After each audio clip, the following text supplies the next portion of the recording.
Sexual tension.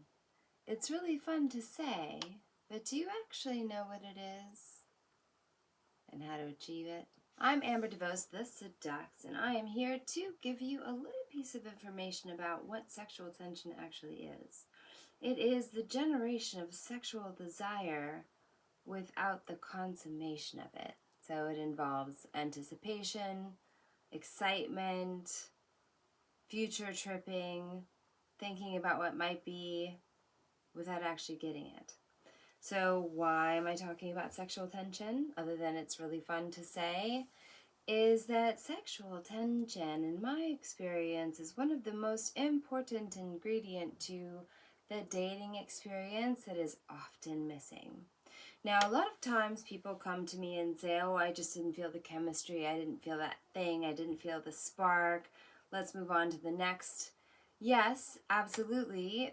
Sometimes there are those encounters where no matter what, you're just never going to feel it with that person. But there's other encounters where if you had just been a little bit more present, a little bit more available, a little bit more observant, you could have actually created sexual tension as opposed to waiting for it to happen. So I want to give you some quick tips, 3 quick tips on what it looks like to create sexual tension.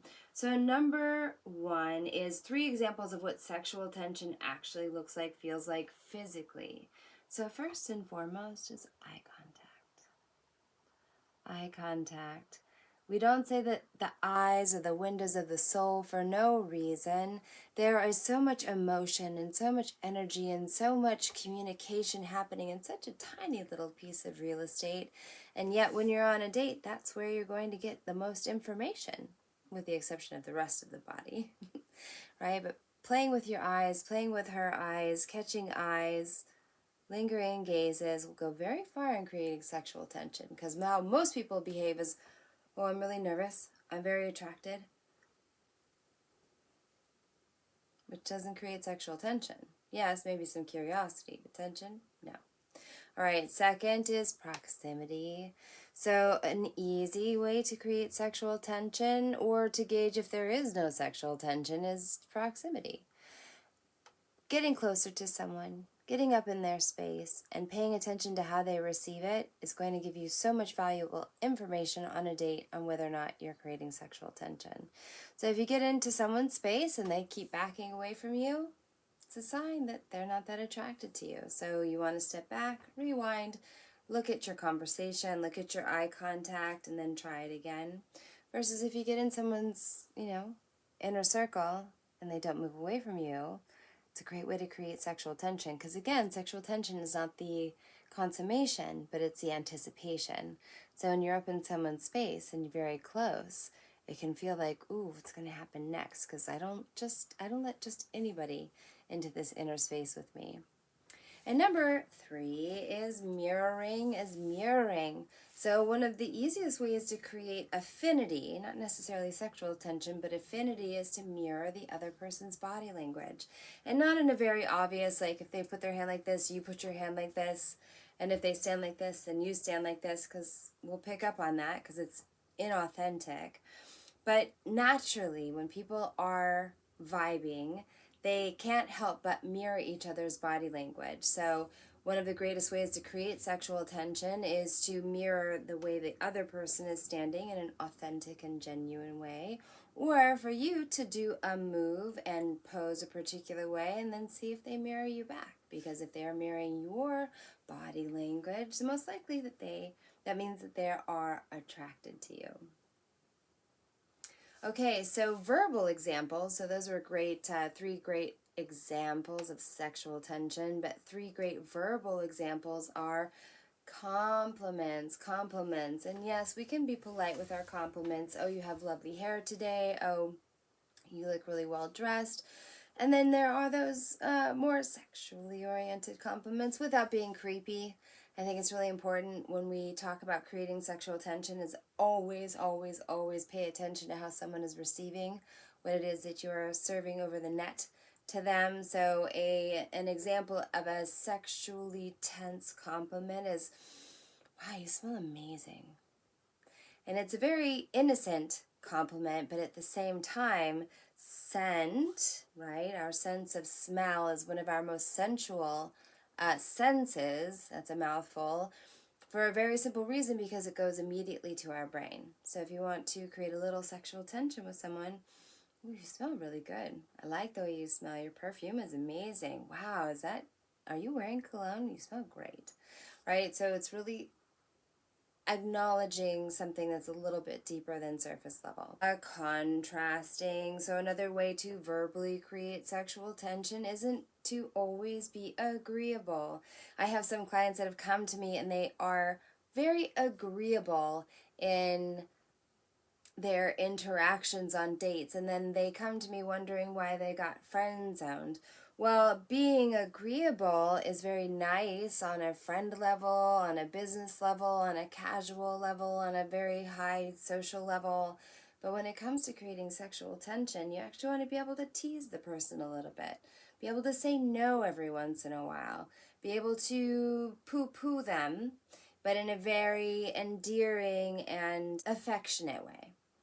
Right? So this is never negging, which is saying things that are going to bring someone's self-esteem down so that they're grateful for the attention that you're shelling out to them, but rather that thing where they say, oh, I'm the greatest this in the world, right? I'm giving an extreme example here, but you say, really? I don't know. I mean, you're pretty cute, but the greatest? Prove it. So it becomes like a teasing thing. Like I'm not gonna be like, oh, the greatest. Yeah, you're definitely the greatest in the world. Yep, I agree with you. You're the greatest in the world. It's not sexy, but we should say, greatest. I don't know. Prove it to me. Okay, that's another way to create sexual tension verbally. And then last but not least is the teasing. So it kind of plays into the last tip that I gave you in the contrasting, but being able to tease someone, come up with playful nicknames, to be able to find jokes in situations. For example, I was out on a date with a gentleman, and we ended up sitting next to people who knew him in his previous marriage, and they were saying, oh, what are you up to now? And he said, oh, I'm on to greener pastures. And I looked at him and I looked at them. I said, oh, greener pastures, is that what we're calling me these days? So it's just an opportunity to be playful, to be fun, to bring levity to a situation. So teasing is actually quite attractive, but with the understanding that you always pay attention to how someone is receiving your teasing. So if someone seems uncomfortable, or if they say to you, hey, like, it makes me feel kind of uncomfortable when you do that, don't ignore that, right? Just because you think you're being, creating sexual tension and you're being flirty, the amazing thing is that what we intend isn't what people always hear. So you never want to ignore what's happening in the other person's face. And if I can tell you one great dating tip for all times, just always be present and paying attention to the other person. All right, so the last thing I can say to you is paying attention to the body language. If someone's leaning in, it means they're curious, interested, and excited. If they're leaning back, it means that they're not quite sure. And if they are, shoulder to you, side, not giving you the heart, their hips or their front, they're not into it. So don't ignore that. Yeah, and that also signals consent, because remember, sexual tension, even though it's not consummated, it still does require consent. So sometimes what happens is someone thinks that they're being really flirty and sexually alluring when the other person is sitting over the going, I'm creeped out. I went on a date with a guy, one date, an only date, and the next morning, it was the next morning, 2 mornings after, he texted me, oh, I was thinking about you this morning. Now, perhaps he may have intended it as like a very thoughtful, sweet, you're on my mind kind of text, but we've only had one date. We only had the one date.